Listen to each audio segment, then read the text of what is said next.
யூகேல இருக்கிற இந்தியன்ஸ் எல்லாருக்குமே ஒரு நற்செய்தி. நம்ம இனிமே நேஷனல் இன்சூரன்ஸ் பே பண்ண தேவையில்ல. அண்ட் அதுக்கு டிடெக்ட் ஆகிற அமௌண்ட் எல்லாத்தையுமே நம்ம ப்ரொவிஷனல் ஃபண்டுக்கு ட்ரான்ஸ்ஃபர் பண்ணிக்கலாம். கேட்கவே நல்லா இருக்குல்ல, ஆனால் அது பாதி தான் உண்மை.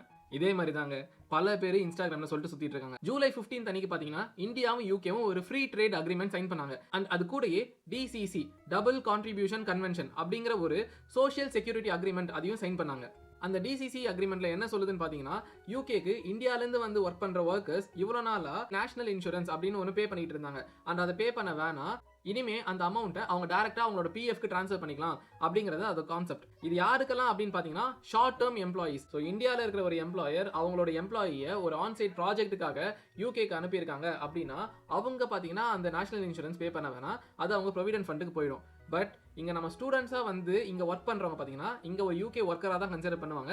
அண்ட் அவங்க பாத்தீங்கன்னா நேஷனல் இன்சூரன்ஸ் பே பண்ணி தான் ஆகணும். இதை நிறைய பேர் பாத்தீங்கன்னா யூகேல இருக்கிற இந்தியன்ஸ் யாருமே இனிமே என்ன பே பண்ண வேணாம், அது எல்லாமே பிஎஃப்க்கு போட்டுலாம் சொல்லி அது ஒரு மிஸ்லீடிங் இன்ஃபர்மேஷனா கொடுத்துட்டு இருக்காங்க. அண்ட் இந்த இன்ஃபர்மேஷன் உங்களுக்கு யூஸ்ஃபுல்லா இருந்துச்சுன்னா மறக்காம என் பேஜை ஃபாலோ பண்ணிக்கோங்க. அண்ட் உங்க ஃப்ரெண்ட்ஸ்க்கு எப்பவும் போல ஷேர் பண்ணிடுங்க. அண்ட் வேற ஏதாவது கொஸ்டின்ஸ் இருந்துச்சுன்னா கமெண்ட்ல போடுங்க, அங்க ஆன்சர் பண்றேன். அது ரொம்ப இம்பார்ட்டன்டான இன்ஃபர்மேஷன் இருந்தா நான் அதை அடுத்த வீடியோவாவே பண்றேன்.